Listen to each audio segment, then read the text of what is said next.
what's the main reason against removing automatic replay protection? What is replay protection? Well, if we need to understand what is replay first. So when you move coin on a network such as Bitcoin or any Bitcoin derivative, you send a transaction. And a transaction is a message for the network that say you take those coins here and you send them to that other place. Fine. So now there are several Bitcoin networks. And so one thing that you want is, if I make a BCH transaction and I say, well, let's send BCH from there to that other place, I want to make sure that if I have BTC in the same place, they are not going to move as well. I'm not going to send other coin by inadvertence. And this is what replay is. So when you can have replay, it means that I can take a transaction that exists on one network and replay it on another network and have it be valid. So when we fork between BCH and BTC, for instance, we introduced replay protection, which means that if you move your BCH right away, you had no risk of losing your BTC, and vice versa. If you move your BTC, your BCH stays safe. When BSV forked, for instance, they removed the replay protection, and which means that a lot of people were very confused about what were going on, right? And it was very, very difficult for everybody to effectively transact on any of the two networks, making sure that what they intended to happen would actually happen, right? Because if you were making a BCH transaction, it was not clear if your BSV would move as well or not. And so that caused a lot of problem to a lot of people. And this is why replay protection exists. It's for those problems to not exist, right? So in case of, when you have replay protection, in case of a fork, if some people keep a fork alive, then you are making sure that the transaction you make on one branch of the fork are not going to replay on the other branch of the fork, and vice versa. And so this is a very important safety measure, right? So if we take, for example, the last upgrade, there is two miners who continue to mine the chain without upgrade. So it turned out in this case, it was a mistake on their part. They did not intend to do so. But if someone intends to do so, that's also their right. Like if some people want to continue to use the unupgraded version of the chain, that's perfectly fine. And if they want to do that, they should have the freedom to do so. But what we saw is that in those blocks that they mine, none of the transactions that were intended for the BCH network were present. Right? So if that chain was kept alive, you would have your coins on that chain and you would not have sent them by inadvertence somewhere else, and you could use them. They are secure. Like whatever happens, if that chain leaves, you have your coins on them, on that chain, and that chain is secure. And this is why replay protection exists. This is why it is in place. Now, some people have decided to remove replay protection. In the past, notoriously BSV have done so. And they have done so with a very specific objective. And the objective is to create a very messy fork. This is exactly what they intended to do. And this is why they did so. Because if you let the replay protection in, you split very cleanly. You have two networks. Everybody does what they intend to do. There is no coins that are sent in place by inadvertence. If you remove it, then it's complete chaos because everybody fears to lose their coins. Every single exchange or business or whatnot needs to take complicated measure, for bad stuff not to happen. And it was very purposeful on their part because they wanted to fork and they wanted the fork to be very messy. And this is the only reason why you would want to remove a protection. Like you remove a protection when you intend to do something that is unsafe, or when you don't realize why the protection is necessary. And so you're going to do something unsafe, like not because you intend to do, but because you don't know any better. That's also an option, like people do. This is why they have the Darwin Awards. People do dangerous stuff all day long and it goes bad. But in any case, the protection is there to protect your coins. If you have BCH, it's there to protect your coins. and people who want to remove it, well, don't have the best interest of your coins in mind. Like the only reason you'd want to remove it is because you plan an upgrade to be messy. Like that's why you do that. So another question on that topic is why are some people calling automatic replay protection a poison pill? Where does that come from? This is a classic poisoning the well, you know, fallacy. Or it's not really a fallacy, but you know, it's like a dishonest argumentation technique.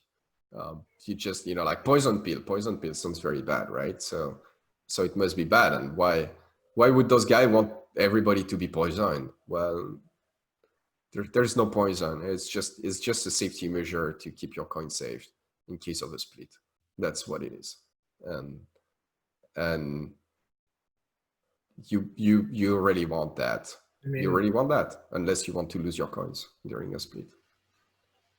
Yeah, like it's kind of a weird thing. Like it's basically like if you want to not do the if you want to not do the upgrades or whatever, like then like basically what they're doing is saying like, okay, we want to maybe not follow the upgrade schedule or something like that. But that's not really stated. Instead of actually like, you know, like not like it doesn't make sense in the context of like, okay, if we're upgrading every 6 months, you know, and we're all trying to stay in consensus, it doesn't make sense to remove it. So it makes you wonder like, well, there's some other motivation maybe, like, but that motivation isn't like the reasoning for doing it is like that's what should be explained. Like, whereas it's kind of like, yeah. Anyway, sorry, I'm not articulating it very well right now. But yeah, it seems like there's like some other reason for it. So we should like figure out what. But I don't even know if there are reasons for it. Like, you know, it actually doesn't matter.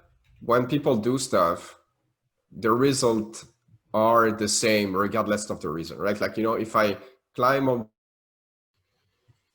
Oh, you're gone. Your mic is gone again. You made a very heroic pose, but the energy kind of lost after. Is it back? Yeah, yes. No, it's back. Yeah, so I was saying like if I go in the roof of my house and I jump, I'm gonna hurt myself pretty bad, regardless of what my intentions are. Maybe I intended to fly and not hurt myself at all, but the result is gonna be that I'm gonna hurt myself pretty bad regardless. And we are in a similar situation. Like, you remove safety measures, well, someone is gonna get hurt. And it doesn't matter if anyone intend for someone to get hurt or not. This is what's profiling itself, right? If I'm telling you like, oh, you're jungling with chainsaw, you're gonna hurt yourself, right? I can be like, no, you know, like I don't intend for anyone to get hurt, you know. It's pretty obvious that at some point it's pretty dangerous stuff to do, and it's pretty obvious that at some point someone is gonna get hurt. This is a similar situation. Like it doesn't need to be intentional. I guess my point is that like if you want to say like, okay, we don't want to follow the upgrade schedule, so therefore we want to remove this and not be, but then it's like, well, if you're just changing the code and then we're all then we're gonna have a chain split. Like that's not a good thing. Yeah. If you say, well, I'm gonna change the upgrade schedule on my own on the side, right? What's gonna happen is that you guarantee that the chain split is gonna happen because you're not gonna be on the same schedule as everybody else. Yeah, and so in that case, you double want replay protection because otherwise you're gonna create a mess. Unless you intend to create a mess or you have no idea what you're doing. The other thing I want to kind of point out to people is like having the replay protection in there from the point of view of Bitcoin ABC and our own like entrenched, say like trying to be in, if we wanted to try to be entrenched in the network, like the replay protection actually makes it we're basically forcing people to reevaluate every 6 months. Like, so it actually, like if we wanted to entrench ourselves as the default, like we wouldn't, you know, this like is the opposite of that. Like, I don't know if I'm explaining. You're basically putting yourself to re-election every 6 months, like automatically. which where people I mean, kind of some people don't like, but. so it's And I not- think there has been some people who say like, oh yeah, this node doesn't have replay protection. All these nodes, for example, BCHD, I don't think has replay protection, and Verdi doesn't have. But I think replay protection really gets important when you have a mining node. So if it doesn't mine, it can't like fork off, obviously. I mean, it could accidentally land on a wrong chain, but it can't like mine transactions invalidly. Yeah, exactly. This is not gonna create a messy split unless you mine with it. And so if you present yourself as a mining node and try to serve the need of miners and all of that, you want to be serious about this kind of stuff, because if you are not, a lot of people are gonna lose a lot of money. That's what it is. And if you don't want to be a mining node, and that's fine as well, in which case there are actually various consensus rules that you can relax a bit. Like I know some of the nodes don't implement SIGOPS as well, and it's probably fine if you are not a mining node, right? Like worst case scenario, you get sent a block that is invalid and you accept it because it has too many SIGOPS, and but within 10 minutes you're gonna have a new block and you're gonna snap back on the right chain, right? So the worst case scenario for a node that is not a mining node is just that for 10 minutes, maybe 20 minutes, you are gonna have a wrong view of the world, and then boom, you're gonna snap back into what is the right view of the world. And so that's an acceptable risk. Like some people may be okay with that risk. I mean, it's not a critical risk for many people running nodes. If you are mining, then you are gonna split, and you're gonna create a very messy split. So that's completely irresponsible, I'd say. There's actually. Go ahead. Yeah. No, go ahead. Sorry. Yeah, that doesn't mean that nobody can do it. Like obviously BSV did it, but in my opinion, what BSV did was extremely reckless and irresponsible, and caused a lot of people to lose a lot of money, including themselves. I mean, if BSV would have split clean from BCH, I think BSV would be more valuable now, and BCH as well. And this is. Yeah, and people like Kraken wouldn't have like blacklisted them. Yeah. I mean, I think it would have been better for everybody involved. Even BTC, right? Because we saw the price of BTC tank as well when the hash rate came, and probably because of incertitude with the SHA-256 hash, and mine at the loss and all of that caused also drop of value in BTC, right? So it's just bad for everybody. So I would be very, very careful. I mean, we have precedent about what happened when people go in that direction, and so I would be very careful about that. And we need also to be careful about great discourses, because as I pointed out, like what people do is what have consequences. It doesn't matter what the intentions are. It's very clear that today the intentions are not the same as BSV, because we don't have like a command that pretend to be Satoshi out there saying that we need to remove replay protection. So the motivation is different, but the action is the same, and the result of identical action is going to be identical results. There's actually a statement from the BCHN representative on WeChat that basically lays out that, when, at a hard fork date, when essentially, ABC kind of, moves on to the next, the next hard fork, that they intend to, that discarded network, that was kind of left behind, they intend to keep that going, and that they will consider that the real BCH. So this was posted on WeChat yesterday. So I have not seen that. So I want to be very careful here, because if someone actually posted that, that's effectively a declaration that they intend to split.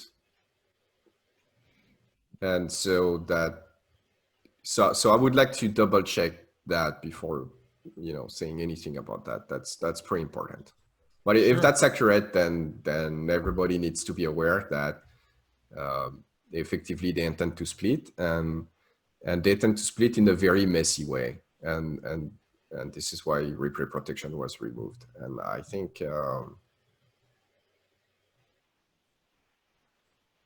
yeah, I would like to see that, because this is I mean, this is something that is very important for the BCH ecosystem.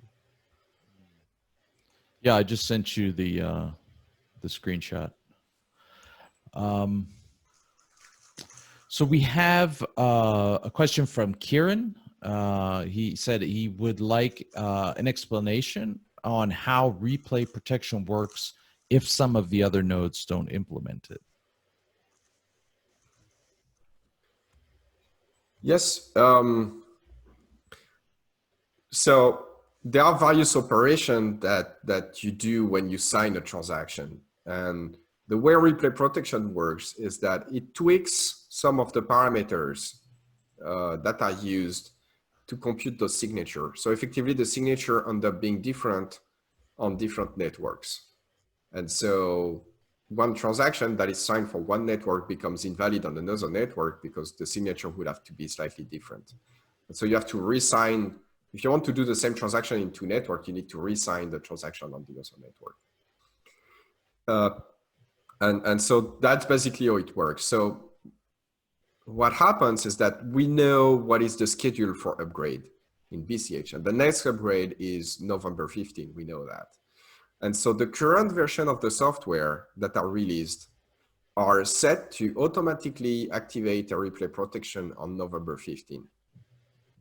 And so if someone forget to upgrade their node, or if someone purposefully want to continue to run the old version of the node, that's perfectly fine, they can do so. But the transaction that those nodes are going to accept are slightly different than the transaction than the newer version that are upgraded will accept. And that ensures that if those two chain leaves, those two chains are going to be different, and the transaction on each of the chain are going to be different. And if people intend to transact on one, they can. And if people intend to transact on the other, they can. And they can do so safely always. So that is how that works. Now, what happens if someone doesn't implement that? Well, if someone is not a miner and doesn't implement it, then what happens is that they may temporarily follow the old chain, but then they're going to step back into the new chain as it accumulates more work. So that's not a big deal. That's not a huge risk.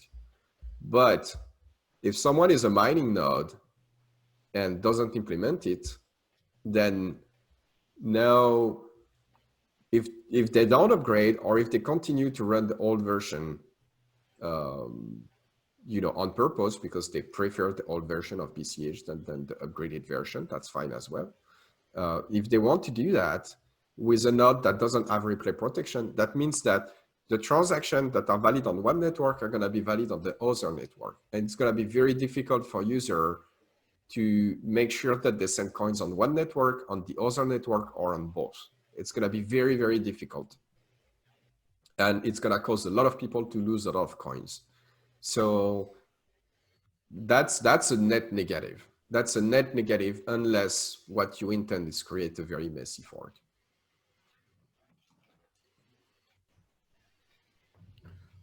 Okay. Anybody else have questions about automatic replay protection?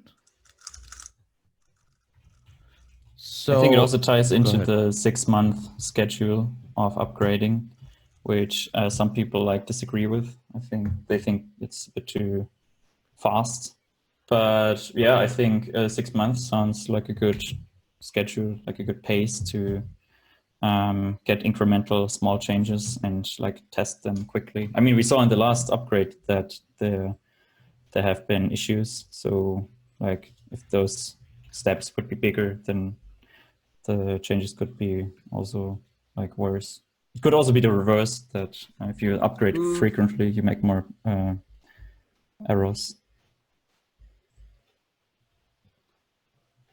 I don't know. No, typically you are better off making smaller step. No, we lost you. Microphone.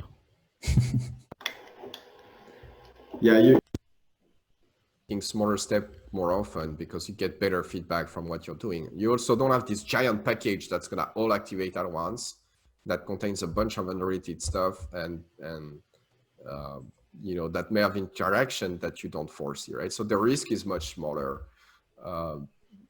No, as far as I can tell, most of the cost associated to that for people. So, you know, like the cost of downloading the new version of the software and running it instead of the old one is pretty low. So, you know, doing that every 6 months is not that big of a deal. No, where there is more of a cost is stuff like indexers. You know, they may require some work to support the new stuff. And, you know, I've been saying for years, guys, if you care about the indexer, we're taking pull requests. And because we want to have an indexer in the node software. And if we do so, we can make sure that indexer is compatible with every upgrade. There is no work that needs to be done by anyone to make that work. But instead, it seems that people prefer to maintain 25 different crappy indexer manually. And I mean, that's a typical case of you know, spending billions to save millions. Like we're in the typical, like, you know, the reason why many big businesses use open source for their infrastructure, even though they could, you know, they could, like company like Google or Facebook, they could have their own infrastructure stuff and not open source them. And the reason they do is for this kind of stuff. Like you can share a pot of feature that people agree upon are good, and make sure that they are maintained, and you don't need to do some hack job every few months or so when you want to upgrade. That's exactly, from a business perspective, that's why open source exists, and that's what open source save costs. And so if people want to start saving costs, well, they can do so today by starting helping us. So there's a bit of a cost up front, but then it's done, you know, it's done, and the cost is much lower going forward.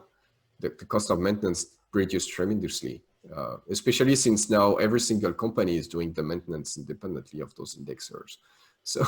So you also have like a constant time versus, you know, linear time kind of thing going on, like, because every company needs to do it. So maybe some company can pull together and make that happen. And maybe each of one of them individually, it would not be worth it, but together it definitively does. I mean, that's something people should consider doing, you know, if they want their problem to be solved, because we're not magicians. We are very strained in terms of resources, so we cannot do that in reasonable amount of time. This is on our to-do list, so we're gonna come to it one day, but there is no saying when this day is gonna come, and you can help us. This is open source. This is what it's for.